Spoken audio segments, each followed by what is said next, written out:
everyone, welcome to my channel. I'm Dr. Primrose Z.J Bimha and I post content about academics, career and adulting. In today's video, I'm going to be reflecting on what it means to be a PhD holder. So I attained my PhD in political studies from the University of Cape Town in South Africa on the 13th of December in 2021. So definitely this year, the 13th of December 2022, marks 1 year as Dr. PZJ Bimha officially. Wow. Part of me doesn't want to be here today, and part of me is like, yay, I'm glad, I've survived. I'm not experiencing the harshest of conditions that I imagined post-PhD. So my sharing includes information on where I was last year and then where I am today, what I wish I'd done better, and what has happened, and what am I planning on doing moving forward. I'm one person that actually hates the question, what next? But I guess this is a what next kind of video, and I think it is important to reflect once in a while, every month, every few months, every once a year. So let's do this. All right. So this time last year, obviously, I was in graduation mode. Fortunately, the lockdown regulations were a bit lenient, so my parents managed to come down to the University of Cape Town for what we called a walk-through graduation ceremony. So it wasn't the traditional kind of ceremony where you're in a hall and names are being announced and the theme of your dissertation and whatnot is being read out. Instead, we had sort of like a mini version for it. I've put down the link to my graduation video so that you can watch that as well. Yes, and I think I should show you a snippet of it. I think it's something close to what I always imagined, because the absence of being in a hall with all these other celebrations, Primrose Bimha.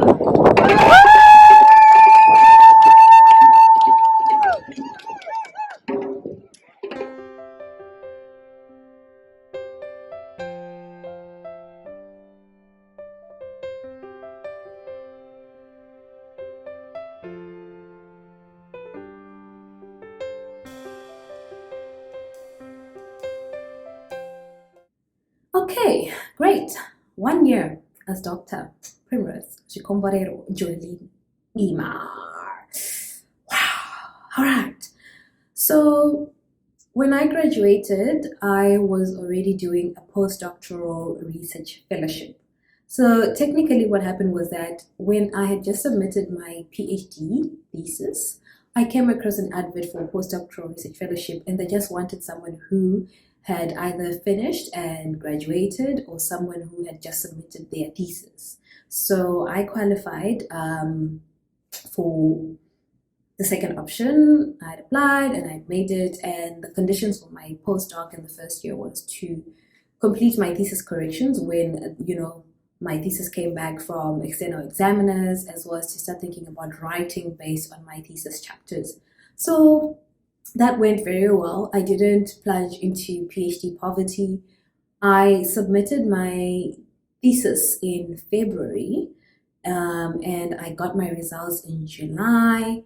I worked on my corrections and submitted, I think, by the end of September, and everything was set for graduation around October. That's when you send what we call a library copy to the university. So I had started my PhD in April of 2018, so I pretty much took almost the required minimum of about 3 years to finish my PhD. So like I said, when I finished my PhD, I was already doing a postdoc. So am I still doing a postdoc? Well, I'm no longer doing that. The postdoc ended sometime this year, I think. So my postdoc technically lasted 1.5 years. How was that? I really think that I didn't go into the postdoc knowing much about what to expect from it. I think for the most part, like many people, I really needed some kind of job security. I also wanted to graduate to the next level, so PhD to postdoc made technical sense, but I hadn't done much research on what I would have wanted to research on for my postdoc and whatnot. So in many ways, I found myself stuck. continuing research on a topic that I had chosen for my PhD, that I had decided that once I'd finished the PhD, I needed to take a break from because it had some re-traumatizing effects on me. So it was really tough on the research aspect. However, I really appreciate that the postdoc opportunity gave me the opportunity to participate in webinars in 2021 during hard lockdown, as well as in seminars in 2022 because lockdown restrictions had been lifted off. And, I gained reputation credits. I attended one fully funded conference this year, which was really good. It was my first conference as Dr. Z.J Bimha, and also like just my first all expenses paid conference. I also participated in organizing a conference on the SADC mission in Mozambique, which is something I really appreciated because I really missed organizing events and sitting with high level panels, engaging together on contemporary challenges and issues. SADC peace and security issues are my passion. So last year I was doing webinars, this year I was doing seminars, and just instead of webinars and seminars, I even did conferences as a participant, as well as conference as an organizer. And then when I was doing my PhD, and when I was waiting for my PhD results, I still did some work in terms of tutoring and being a teaching assistant. But now as a postdoc, I managed to get gigs as a guest lecturer. And after my postdoc ended, I shifted into becoming a full-time lecturer as a course convener for 3 courses. So I was approached by people that were responsible for running these courses, and they wanted someone to convene the courses. One of them undergraduate level, one of them postgraduate level, and another one is a course that is designed for Americans visiting South Africa for a semester. So really, that was a big jump for me from just being a tutor and a teaching assistant, right, in 2021 to now having 3 courses that I'm managing in 2022. However, the downside of it is that all these positions were temporary. I was serving in an ad hoc position. So that really frustrated me on the money side of things. And an added frustration was the reality that because I'd never really held a course to myself, the bigger task of designing the courses and managing them and recruiting people to work with and whatnot, those tasks were so burdensome. So I found myself working harder than I thought I would be. I personally believe that anyone that does a PhD deserves a long break after their PhD, but I guess I never got that break, right? Because I was chasing CV experience, right? And getting an opportunity in academia is very, very difficult. So I had to embrace the luck that came my way.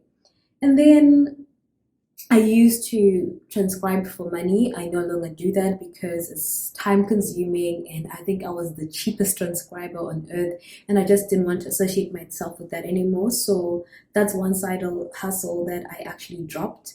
And then fortunately, I was approached to be a peer reviewer. A lot of people trust people with PhDs with being peer reviewers. So I found myself peer reviewing for one think tank.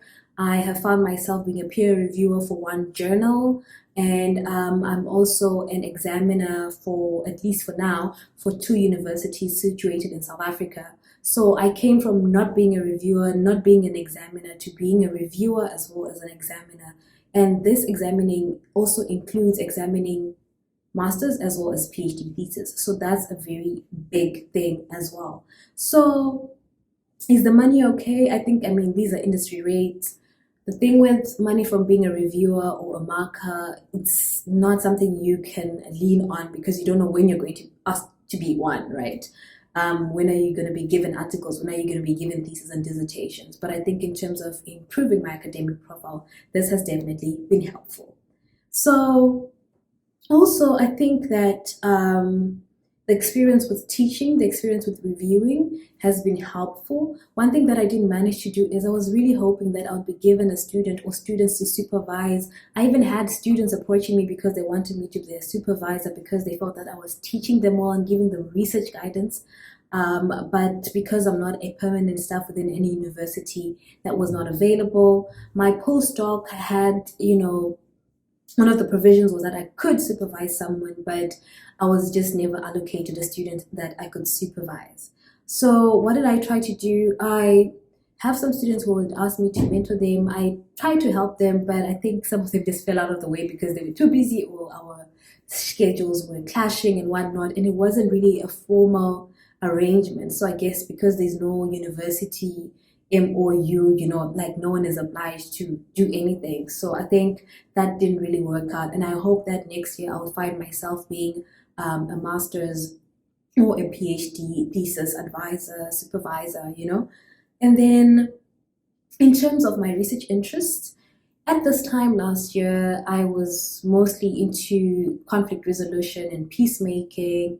And I have now obviously expanded because I've been teaching courses on gender and the politics of development.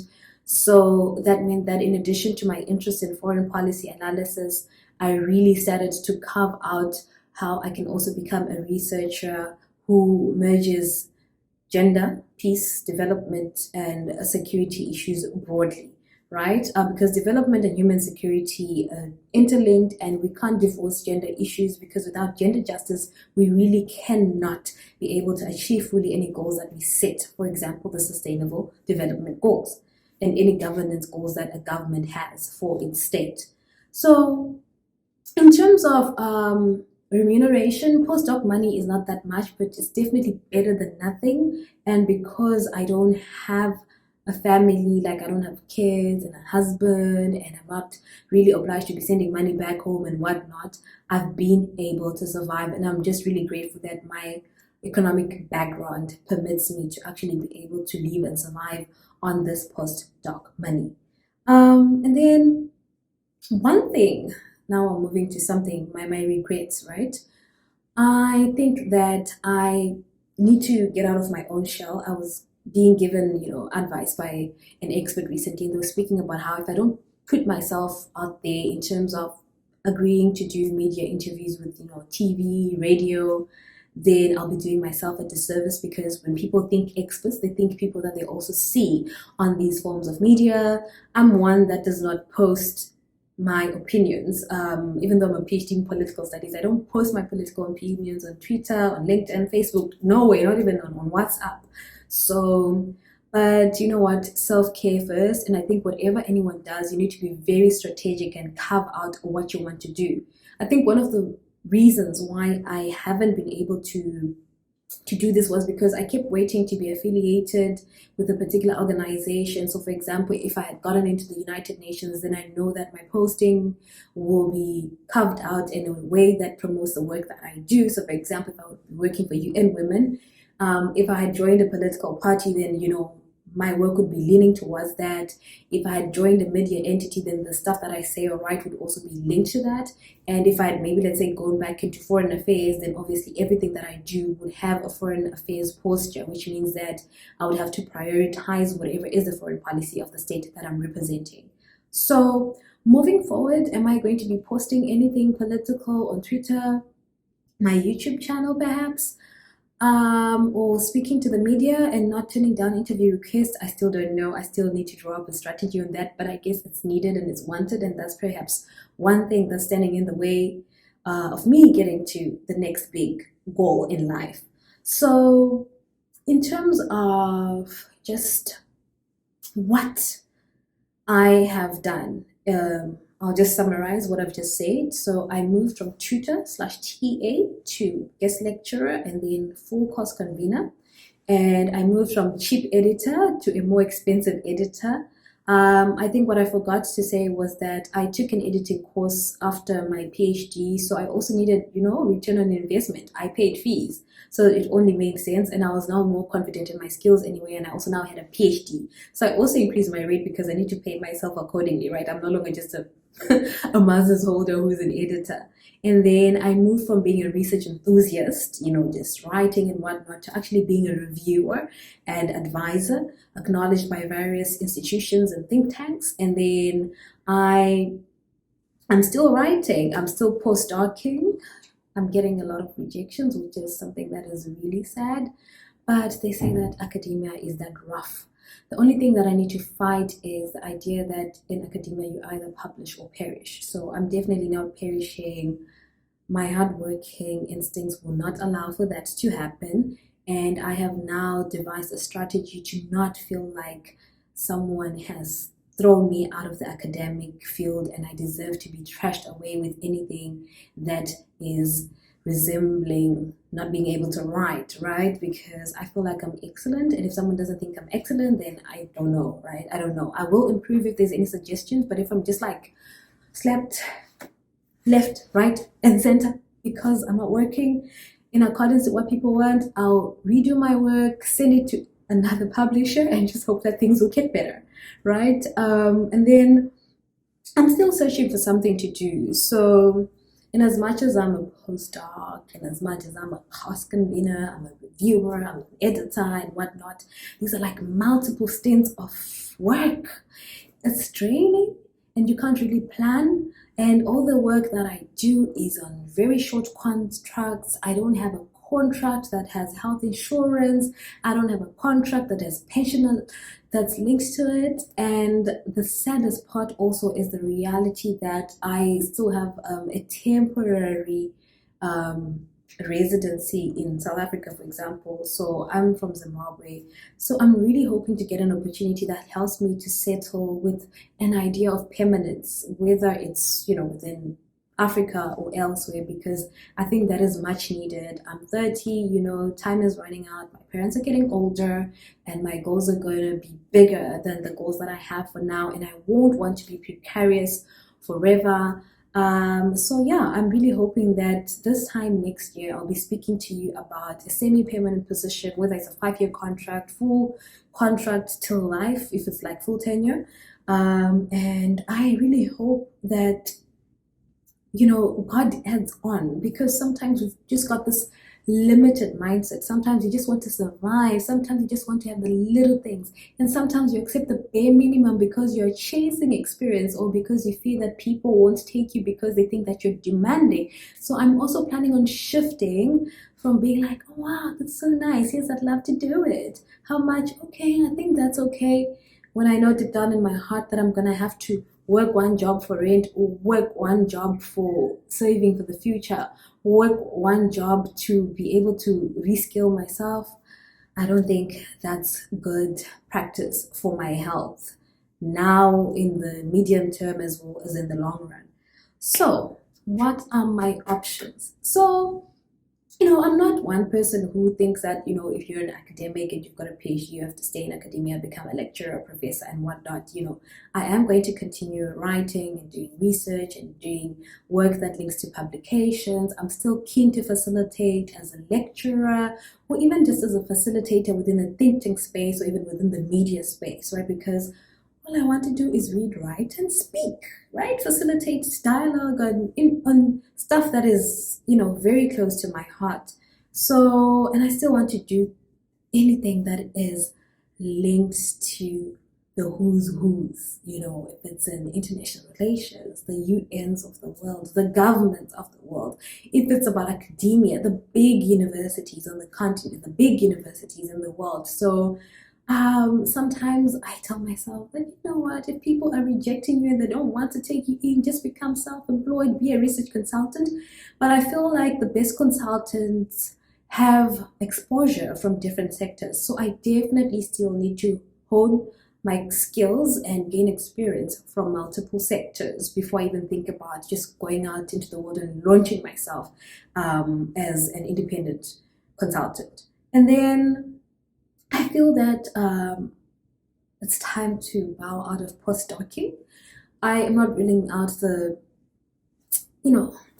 option of doing another postdoc.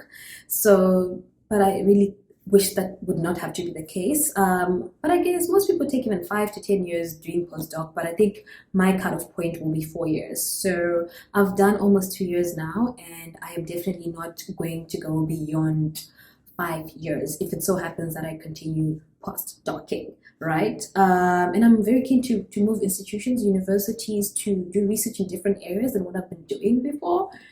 And then I think that I need a pivot plan.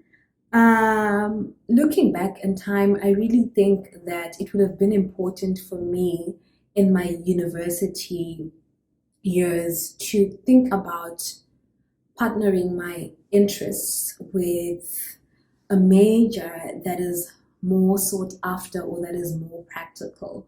So in my case with politics and gender, I think economics would have been ideal. And also because I want to be attractive to the global job market, I really think that it's time that I think about doing a course that is well sought after. The bigger options are always nursing, I think accounting also. I was thinking about doing PWIC, but I mean, those are the extremes. When you're really thinking deeply about you don't have anything to do, how are you going to make money? So I think I'm definitely going to pursue something linked to statistics, economics, or accounting, and I will have to make sure that I've got a pivot plan by 40. They say that we should move in silence, so that's just how far I can go in terms of giving a hint. And then I've always considered dropping my YouTube channel, partly because you can see for yourself that I've got very low views and I've got very few subscribers. But then I constantly remind myself that when I created this channel, it was because I didn't know anyone, I didn't see anyone who was saying stuff that I resonated with, and there was so much that I wish I knew that I felt like I needed to let other people know. So I am thoroughly committed to continuing to do that work. So as it stands, it's a luta continua, the struggle continues. I'll continue to create content and hope that I get more people that appreciate it so that I eventually get monetized and make money out of this channel, right? They say it pays to work, but right now I don't see the payment from YouTube, but it's all right. YouTube has been a source of links. I've gotten speaking gigs, paid lecturing work because of people that actually saw my content. I've gotten requests for, research advice and editing and whatnot, also through my YouTube platform. So, nothing goes to waste. And I feel that for you to watch this video till this last minute, it means that I am doing a great job. I am serving many people's interests. Thank you for watching. Remember to like, comment if you feel like you need to do so. If you've not subscribed, please consider doing so, and feel free to share my content. Bye.